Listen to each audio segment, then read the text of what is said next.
Transgénicos. La transgénesis consiste en la transmisión de la información genética introduciendo en las células de un organismo los genes de la misma o distinta especie, ya sea mediante microinyección u otro medio. El término transgénico significa la inclusión de un gen extraño a un organismo. En el contexto biotecnológico, un transgénico es cuando se transfiere un pedazo de ADN de una célula a otra. En la definición del término transgénico, no importa si el organismo o el gen es beneficioso o no para el ser humano, siendo la metodología que se utilizó para introducir el gen la que define los organismos transgénicos.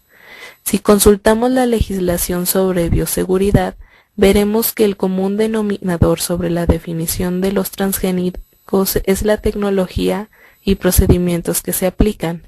En otras palabras, las definiciones no dicen qué es un transgénico per se, sino más bien cómo se hace un transgénico.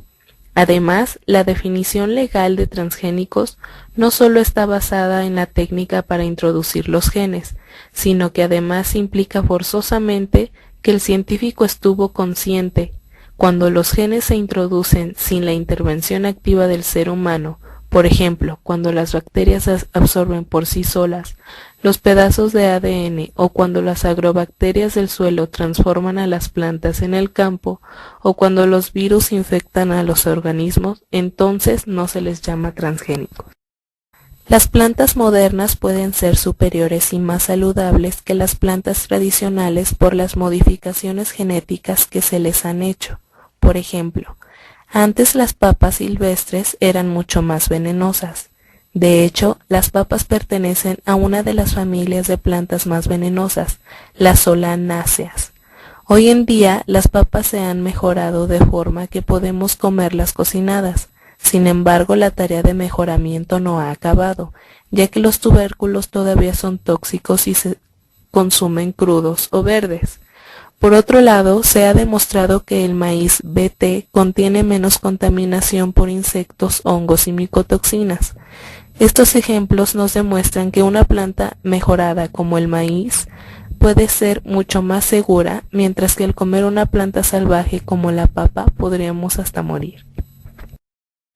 La Ley de Bioseguridad de Organismos Genéticamente Modificados es de orden público y de interés social, y tiene por objeto regular las actividades de utilización confinada, liberación experimental, liberación en programa piloto, liberación comercial, comercialización, importación y exportación de organismos genéticamente modificados, con el fin de prevenir, evitar o reducir los posibles riesgos que estas actividades pudieran ocasionar a la salud humana o al medio ambiente y a la diversidad biológica o a la sanidad animal, vegetal y acuícola. Ejemplo 1. Arroz dorado. Es un arroz modificado genéticamente que contiene una gran cantidad de vitamina A. Este arroz contiene betacaroteno, que dentro del organismo se convierte en vitamina A. Así, al comer arroz dorado obtenemos más vitamina A. Para que el arroz críe betacaroteno, se implantan 3 nuevos genes, 2 de narcisos más la bacteria Erwinia uredovora. Estos 3 genes producen las enzimas necesarias para convertir el GGDP, difosfato de geraniol en provitamina A. Los genes insertados son controlados por promotores específicos, de tal modo que las enzimas y la provitamina A solo son producidas en el endosperma del arroz. Ejemplo 2. Tomates morados, modificados genéticamente para que tengan unos altos niveles de antocianinas. Antocianinas son pigmentos hidrosolubles que se encuentran en las células vegetales de determinadas frutas y verduras. Este pigmento va desde el color rojo al azul. Contribuye a la protección contra un gran número de enfermedades humanas. Un equipo investigador al este de Inglaterra ha incluido 2 genes de la especie boca de dragón, rica en antocianinas, en el genoma de la tomatera. Estas especies produjeron la pulpa y la piel moradas y con un nivel de antocianinas similar al existente en moras y arándanos.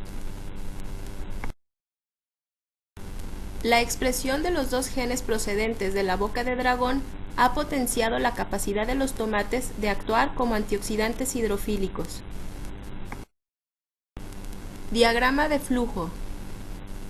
Fragmento de DNA con genes de interés. Insertar fragmento aislado por medio de enzimas. Llevar el DNA foráneo aislado a una célula hospedadora. Formar callo transgénico. Regenerar planta nueva a partir de células modificadas. Desarrollo normal del transgénico con nuevos genes insertados.